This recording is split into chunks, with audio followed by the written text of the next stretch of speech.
Act 1, Scene 3 in 5 minutes. Act 1, Scene 3 has basically got two halves to it. We have the bit with the witches meeting Macbeth and Banquo, which we take through to around about this point here after the self-same tune and words. And then when Ross and Angus arrive, award Macbeth, or inform Macbeth at least, that he's become the Thane of Cawdor, and we get to see the reactions to that. So, to begin with, we do get the witches on their own. We won't spend too much time on that. It's worth being aware again that thunder comes in just as we had before, so they're associated with that again. Really, the opening of this is about the witches showing how petty they are. One tells a story about how a sailor's wife had some chestnuts, wouldn't give them to her, and so she's going to torture her husband for doing so. So it kind of shows you how petty and pathetic they can be. What we really want to be bothered about is more when Macbeth turns up. So Foul and Fair a Day I've Not Seen is his first line of play. We've had so much introduction of Macbeth to this point, and this is the first time we hear it, and what we get straight away is a line that echoes the witches. Fair is foul and foul is fair, and introduce that paradox. And you just have to think of the significance.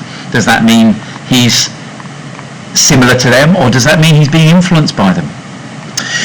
The witches appear almost immediately, so we don't get much more in terms of any kind of characterisation of him before that.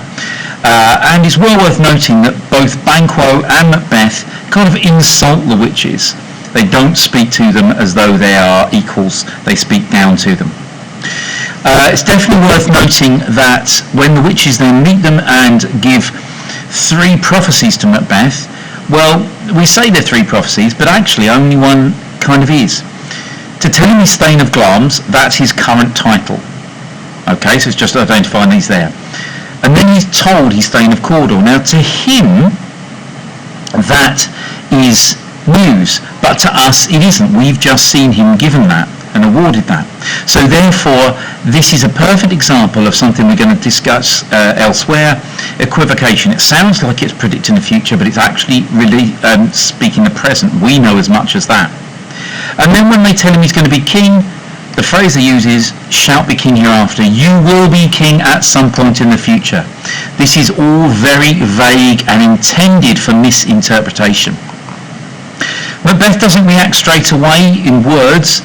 He starts and seems to fear what he hears. So Banquo instead asks them to tell him what's going on.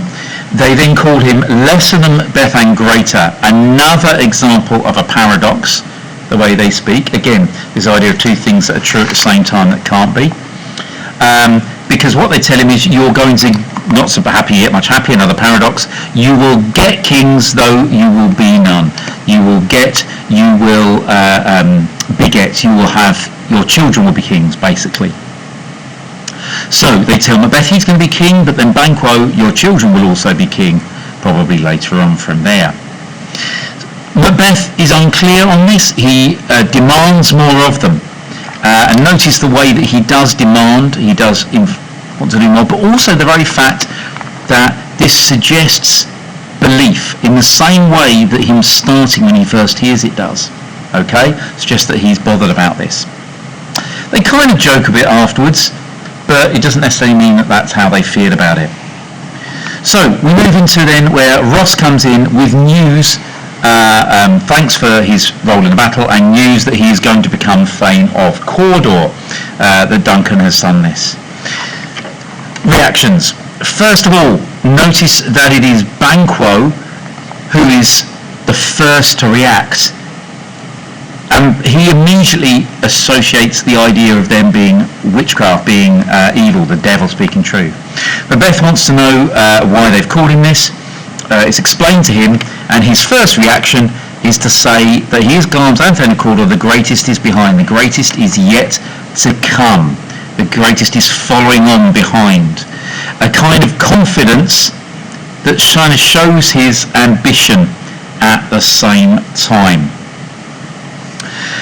He speaks to Banquo, saying, well, don't you hope that that's going to help you? Banquo says, yes, that's possible, and you might end up as king. But then he says, it's strange. And oftentimes, to win us to our harm, the instruments of darkness tell us truths, and win us with honest trifles to betray us in deepest consequence. Exactly what they're doing. He understands the idea that they are trying to win them over by telling them something good so that they can have control over them. Macbeth, quite the opposite, then goes into an aside. This is him speaking his thoughts out loud, where he immediately falls into the idea of paradox himself. The supernatural soliciting cannot be ill, cannot be good, can't be bad, can't be a good thing. It can't be bad because it's given him success and starting a truth, but it can't be good because he admits that he has a horrid image that is unfixing his hair and making his seated heart knock against his ribs, against the use of nature in his head.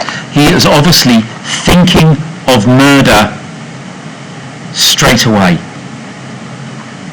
And he knows it's against the use of nature. He's thinking of murder, but it is horrifying him. So there's the two parts to that there. Strange that that's what comes to his mind, but that's how it is.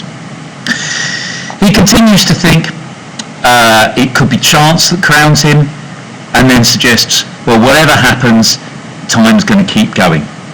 And off they go.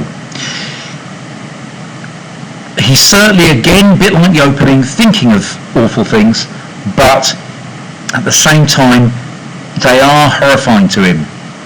We're not sure of him yet.